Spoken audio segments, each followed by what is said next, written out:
Question, Petroni, and this is F3G2. You can tell from the banner and oh, I forgot it. Yeah. Well, I forgot it. No, I didn't forget it the first time. The first time it arrived the day before. The same day I got it. So we filmed the same day it arrived, so I knew it was at my house, but I hadn't been home. Then I brought it. I didn't bring it. It's not on my list of things when I'm running out the door in the morning. It's on my list of things when I'm already out the door at the end of the day. But alright, let's review some of these things.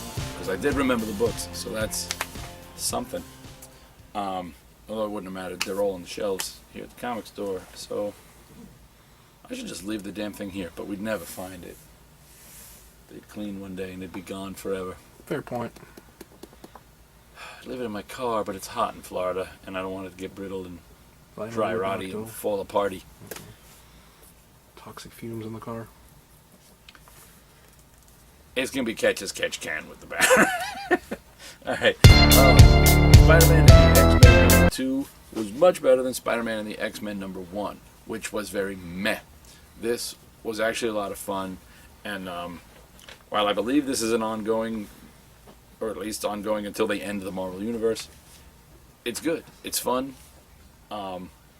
It's all those new Marvel Kid characters and Spidey. So it's all the kids I liked from Avengers Academy? No, from the X-Men equivalent, from like Wolverine and the X-Men. It's all the kids I liked from that and Spider-Man. So plus we had Stegron and Sauron fighting over Shark Girl, which is a sentence I just got to say. Stegron and Sauron fighting over Shark Girl. You're just happy now. Yeah. Who wrote this? Somebody named Kayla. Do we have a first name for these people? Where do you put title pages? Why do you do this to me, comic book They don't boys? necessarily have first names anymore. I don't think they have names anywhere. They just make comics. They just Appear chained from to the a ether. desk, and Marvel editors are just This is from Drone 513. cracking whips, and nothing is happening. You know, it's just like, wow, you're gonna do this. There's no title page in here that I can find at all. There's this page, but it doesn't tell me anybody's. No, it does down at the bottom, weirdly under there. All right, Elliot Kalin. Well played. I can stop reading comics now because you gave me Sauron And Stegron fighting over Shark Girl, while the rest of you've got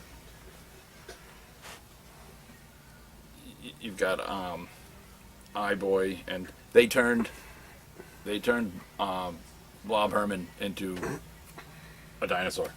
So it's really everything you could possibly ask for without knowing you wanted out of a comic book.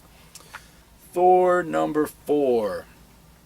They put to rest the internet theory that whatever, it's his mom. It's totally Thor's mom. It's Frasier, or Frigga, depending on which pronunciation you want to use at the moment.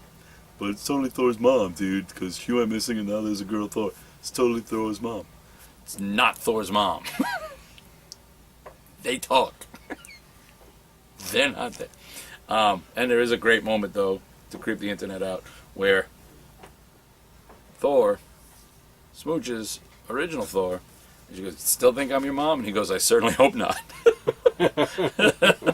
So that's the thing. It was good. This has been good.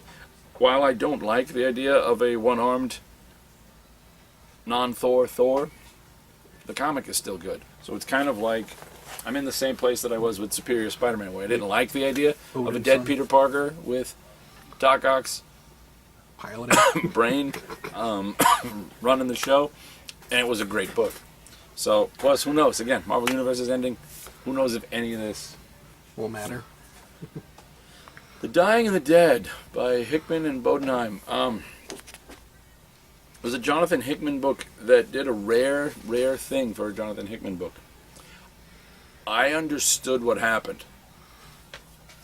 Which either means I'm getting smarter, No. which even I don't believe, or it means that I'm 2 to 3 issues away from an aneurysm I see that. when it possibly. takes a turn. And I go, I get it. What the hell just... hemorrhage.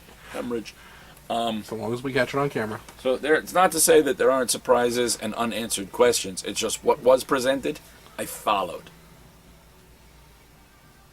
Yay. So for right now, I like me some Hickman stuff. Not all of it, because a lot of it leaves me behind, and a lot of it makes me But this was really good, and I followed it. Uncanny X-Men. Look, it looks almost like that cover from a long time ago of the X-Men in the '90s, but now it's the new whatevers and an Angry Dazzler, and lots of X-Men die. They do that. Possibly permanently, possibly not. Either way, Marvel Universe is ended. So, who knows? Maybe they can stay dead till the end. I don't know anymore. But apparently, while they can't seem to be able to send whatever they did at the time, they messed up enough that they can't send the original X-Men that have been brought to the present, their future, back to the past, their present. It is still possible to go back and get Charles Xavier from the past and bring him to the present. So now we've got young X-Men displaced at a time and a young Professor X displaced at a time. That's alive. Just kind of wheeling in and going, to me, my X-Men. So, and all I can picture every time he says, to me, my X-Men, is what Dan Slott did Silver Surfer. in Silver Surfer, naming the board to me, because she heard Silver Surfer say, to me, my board, and she thought he meant, to me, my board. Wolverine's number 4 was okay. A book. I seem to like every other issue, and the pattern seems to be, I like the Dan Slott issues better. I mean, not Dan Slott, the Charles Soule issues better, because Charles Soule. It's Charles Soule. Also, I do, God help me, I like this Phantom L character and Culpepper, her talking, her telepathic fox. Will they be around after the universe ends? I got nothing. Not sure how to rate the long run of Marvel. Nova tries to quit being Nova. He can't quit being Nova because bad guys come to town.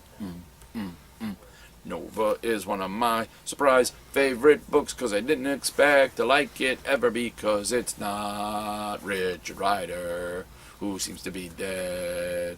And then they did a story about what happened and it seemed to leave him dead. So all I got is Sam. And if I wanted a Sam that could blast off and be invulnerable while he did it, I'd read Cannonball if they gave him a series. But they didn't, and I like this, and it surprised me, so I sang about it to you. Enough. It's pretty good. It was issue 26. Yeah, it's because he's actually written well in the comics. Danger Club number 6 is back. Not that number 6 is back. Danger Club is back, and here's number 6. And Jared and I, he works at the store. If you watched the really old show 2 websites ago. 2? Yeah. Just the one. Just the one? Hmm. Seems older. I know, but just the one site. So just one side ago. Then you'd remember Jared. He used to be on it, and then he did a gaming show with our cameraman that you can't see, but he's waving at you. And then he disappeared forever because he's small. But Well, at least from the camera. we loved this book. So when this came out, we were like doing cartwheels yesterday. But there was a problem. It'd been so long. One, the computer didn't have any entry for it, so they didn't pull it for me. Sons of bitches! I had to take my own damn book off a shelf like a common walk-in. The nerve! I demand catering. Moving on. But I was just like any schmuck off the street going, ooh, comical books. This looks good. But You also, forgot what happened. the trades only go up to issue 4. Ooh. First trade. only goes up to issue 4. So we got them at 6. We're going, scratch it, and trying to piece together what we remembered from issue 5. And in the end, even if we didn't remember it, which we remembered most of it, I think, it all worked out because the story, you can jump right in. If you've never read the others, you can jump in, figure out the gist of what's going on. Artwork is gorgeous. Story is amazing. It's Landry Q. Walker, so love that guy. And Eric Jones, who I only know from this, but he's awesome. And we've got Kid Vigilante and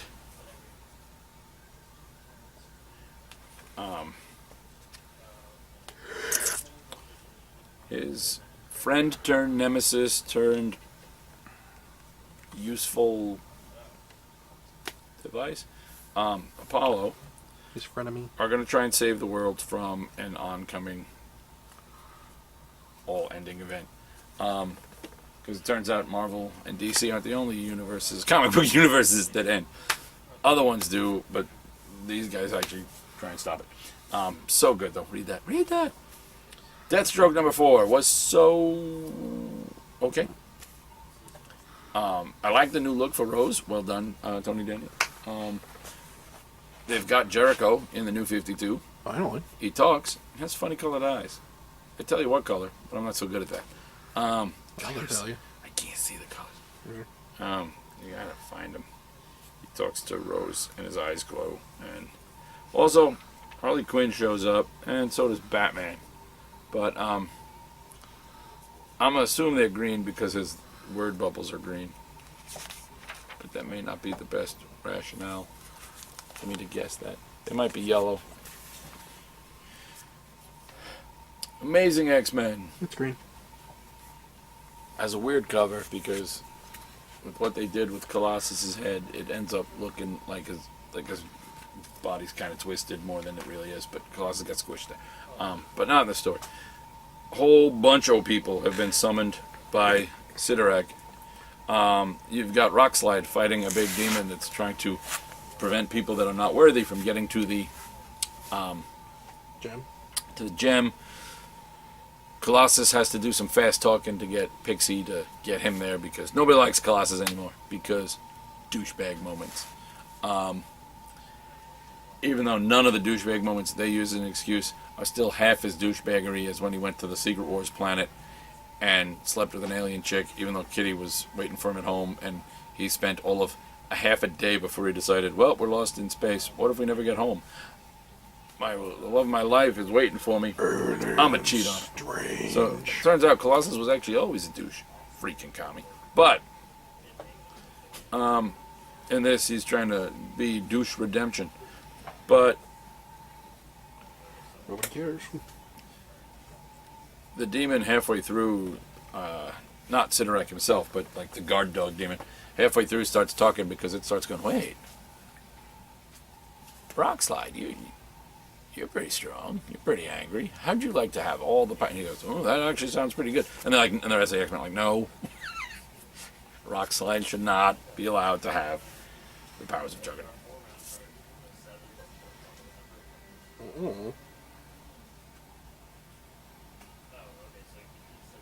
Words.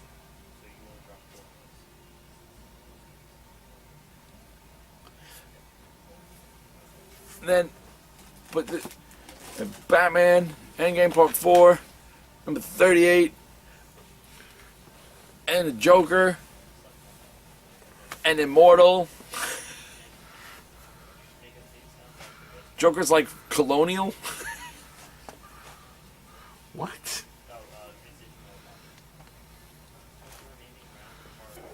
Bloody hell. So, Moving on. good words like good and bad don't even begin to describe. It's so mind-blowing. I can't even begin to process whether or not I have any feelings either way towards the major change because it was just so awesomely. Oh well, let's see where they're going with it. No, they're actually going. And oh my god, hemorrhage, and Batman's like, what? But it was so good, so good. Batman actually made those noises. You could hear it through the comic. Batman Eternal number 43. Selena Kyle and Spoiler together again for the first time. See this cover? That's modest. There's actually a line in here in which Spoiler and Bluebird, aka Harper Row, are having a conversation. They're not exactly seeing eye to eye, but they're starting to have a at least understanding, if not actual bond. That leads to a bombshell shocker at the end that makes you think, wait, it was him that planned all this? No, that doesn't make any sense, because we know he wouldn't do that, but okay, well, Hush looks just like him, but Hush isn't supposed to be the master bad guy behind this. Hush was invited. So I have a guess that the master bad guy is going to turn out to be Thomas Wayne Jr., the missing Bruce Wayne brother from the Court of Owls. Speaking of the Court of Owls, Batman goes to them for advice in this. Mind blown. What the? Yeah. Really? Whoa. God, I gotta catch up. Cray. But Stephanie and Harper have a line where they're talking about how cool it was to meet Catwoman. And there's a line that says, she's pretty freaking cool, huh? That suit? I know, right? And I don't think that shirt even had buttons, because Catwoman's shirt is open from here to here, and it doesn't even look like she unbuttoned it. It's just a shirt that is designed to have 0 buttons. And keeping with the new 52 creepy Batman Catwoman dynamic, as Batman walks away, Catwoman's advice to him is, remember next time, a knock at the window will do, particularly after the light's out. And Batman's just like, sex with you on one damn rooftop and you just never let it go. What are you, the internet? Big Trouble in Little China, number 8. Awesome! Heartbreaking moment. Nobody dies. Well, people die, but in this particular moment, nobody dies, so I'm not spoiling that, except for now I spoil the fact that they don't die. But whatever. Heartbreaking moment as Pete, the orange orangutan demon, has to fight our hero. And I was like, but Pete, we loved it. But it's so good, so great. If you even liked the movie a little, you will love this book. If you've never seen the movie, you will love this book. If you don't love this book, get off my planet. So, Mike? That book is awesome. This book, confusing. Oh, one of those. It's multiversity. Partway through, it turns into like a guide to the Earths. There are errors in here, or there have to be, because this is not the kind of book you can make editorial errors with, but they did, because this makes no sense to me. They got a planet in here. In fact, I got to talk to Sean if he read this, because they got a planet in here. They call it the Little League, but basically they kill off members of JL8. But on some of these planets, it lists, like, you know, who the heroes are, and gives you the names of some of these characters, including one where they took names that were. See, if they didn't make multiverse and decide we're going to design 52 planets, then they're going to just use names that they're just like picking out of their ass that they're not doing anything with yet, and they're stealing names from, like, there's a team on here somewhere called the Super Americans. Now, I already have 3 issues of a published comic with a team called the United Super Americans, or USA. I don't feel like having to go up against DC and Grant Morrison level lawyers, so stop it. Mine was out first, you bitches. It was. But there's one of these Earths here where they mention Steel. You know, they name their team, but they mention, you know, there's so and so, so and so. They mention Steel twice. Now I don't know if that means this Earth here, which is, you know, the Calvin Ellis Black Superman Earth, but it's got, you know, the arrival of Kal-El of Krypton, this world's Superman, was the catalyst for a generation of superheroes, including Nubia the Wonder Woman, Green Lantern, Vixen, Steel, Mr. Miracle, Black Lightning, Steel, and Amazing Man. Could it be John and his niece? I don't know. I mean, there's a picture of Steel standing there, but they mention him twice. But that's not the only thing. Like, they show Earth 4, which we know exists and is fine and dandy in this multiverse because they've already done a whole story with it. And Earth 4 is the Pax Americana with the Charlton Heroes. Okay. Nathaniel Adam is Alan Adam, and I don't. Okay, whatever. But then they show Earth 7, which has all these guys like weird versions of whatever. But then it says in their description, Earth 7 was targeted and destroyed by the rapacious demons of the Gentry as part of the first incursion into the multiverse. The sole survivor of Earth 4 is Thunderer, an incarnate storm god. Alright, But that's Earth 7. but that's Earth 7, so but also it starts with, on this world, the history of Earth 8 was recreated with subtle differences. So Earth 7 is a recreation of the subtle differences of Earth 8. Earth 8 is like the Marvel universe, almost like the ultimate Marvel universe. So this is like, DC has like 2 Marvel universes out there. This one almost looks like, oh dear God, this almost looks like Marvel. DC has its own Heroes Reborn universe, is what it looks like. So I'm horrified by there, but I don't know why it mentions like 3 different Earths. You know, the history of Earth 8 with subtle differences. That part makes sense, but then it says that this world was destroyed, and the only survivor of Earth 4 is Thunderer.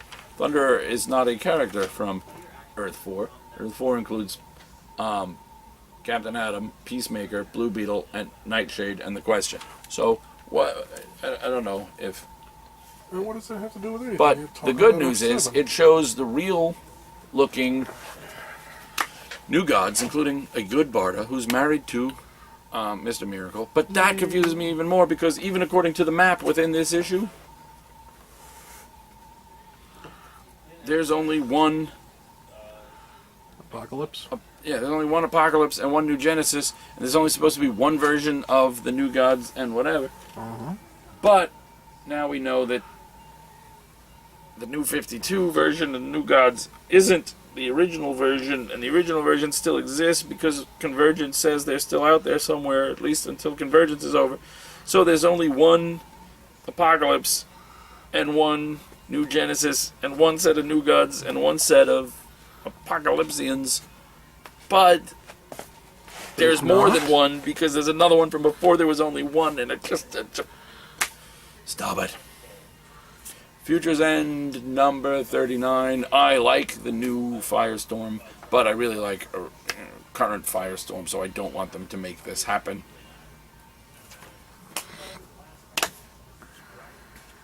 Quantum and Woody Must Die. Quantum and Woody Must Die must be read. This is a great book. All things Quantum and Woody must be read. Read them. This is number 1. Goat gets pregnant, talks with a speaking spell. Speaking spell. Now spell E-O. Speaking spell couldn't say echo. He uses now spell E-O. E-O. Couldn't do the echo part. Yet was also the original Stephen Hawking voice. Yes, it was. Smartest man in the world. You give him a wheelchair. Surrey on your phone can sound like an actual person. They can make freaking, what do you call it? They can make GPSs that sound like real people. Why does Stephen Hawking's computer have to sound like a speaking spell? Why has no one been able to improve on that model? You do that way too well. I don't understand. Makes no sense to me. Red Lanterns, numero 38. As it begins to head towards the end, to spiral towards the end. And writing chores. Are they continuing? Landry Q. Walker. What? But that's the guy. I know. I already love him. He's on a character I love and a book I love. Ah! But he's wrapping it up. Because series ending, and then Convergence, and then we don't know what happens with Guy. Hopefully, Green Ring. Don't know. I'll be sad to see this go, because Or the ability to switch. it got so good. Sinestro, number 9.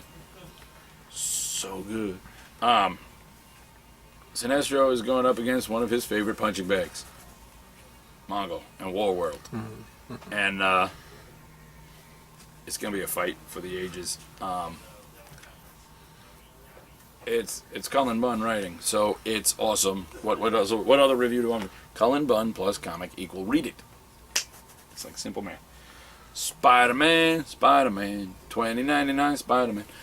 Spider-Man 2099 and Steampunk Lady Spider team up to try and fix and add nuclear components, radioactive components to the giant robot from the Spider-Man from that weird live-action Japanese Spider-Man show where he had a giant robot. What? Yep. Let me process this. There's no processing this. There's just sit back, relax. There's like your train just went off the tracks over one of those giant bridges and one of those gorges where it's just like hundreds of miles down. There's nothing you're gonna do. Just enjoy it. Just go. It was so it's and you get like Steampunk Sinister Six, or as they call themselves, the Six Men of Sinistry, which Lady Spider points out, Sinistry is not a word, right? And Steampunk Doc Ock is like, yes it is. And they argue over that. And then things end badly for Steampunk Lord Harold Osborn. Might want to fix that. G.I. Zombie! Star Spangled War Stories featuring G.I. Zombie number 6. Another series that's ending. Makes me sad. So good. It's Palmiotti and Gray. And I want to say Scott Hampton. Hey, I'm right on Scott Hampton. This is like a great book. This is like the thinking man's zombie book. And it's really, really good. And you should all check this out. As with everything that says Palmiotti and Gray on it, it is so underrated, underappreciated, and underread. So get underway and go read that. Teenage Mutant Ninja Ghostbusters. Teenage Mutant Ninja Ghostbusters. Oh, Ghostbusters in a half shell. It's a crossover. This ends the crossover. This is our 4th issue of greatness. Perfect. Absolutely perfect. Leaves potential for more Ghostbusters. Hopefully they'll be able to do more in IDW. I know this kind of a Ghostbusting hiatus. I don't know what are the specifics, but I know I want it back. Yes. They're Not Like Us is the comic book equivalent of what's that show that Rick's always talking about with the Misfits? Was it where the kids get powers? Misfits. And they're assholes. Assholes. Arrogant, entitled, superpowered assholes. Gotham Academy number 4, so good and so gorgeous. Killer Croc shows up, looks great because this art is such a great style. You should read this. Check this out. Canon within Gotham, but kind of off to a center side of Gotham that you'll see familiar faces, but it's not constantly entangled in the rest of the Bat world. So good. So good. Trade time. New Warriors Volume 2. It's over, but it's in a trade, and you can still read the adventures of Speedball while I cry. Now, for the greatest trade ever made. The trade that took so long to happen. Now I just want them to, if you could print this in 4 separate volumes in color, that would be even more awesome. But you know what's going to look great next to my Showcase Presents Booster Gold Volume 1, reprinting the entire 1984 run of Booster Gold? Why? The Showcase Presents Blue Beetle, collecting the entire 1984 run of Blue Beetle and Secret Origins number 2, which has the origin of Ted Kord and Dan Garrett, Blue Beetles. No Jaime anywhere. Smells like perfection. It's beautiful. It's Len Wein on the writing. It's who we got in there? We got all sorts of Paris Cullens. We've got Ross Andrew. I own some of the pages that are in here, the Ross Andrew pages. So underappreciated because Ross Andrew is a god. You got all sorts of people on cover. You've got Gil Kane doing the Secret Origin stuff. Gil Kane on the Blue Beetle. So beautiful. Look at this. $19.99 gets you all 24 issues of Blue Beetle and Secret Origins number 2. This will look great next to my Booster Gold and in between my Legends, because this crosses over with Legends, so I've got that trade. which up till now has been my like one of my only trades of early DC Blue Beetle, and of course Crisis, and the Justice League International stuff, which was actually kind of later, but whatever. You're happy. I'm so happy. This is all you need is this. Oh, you. Buy it now. Go. I'm gonna read Blue Beetle. Bugger off.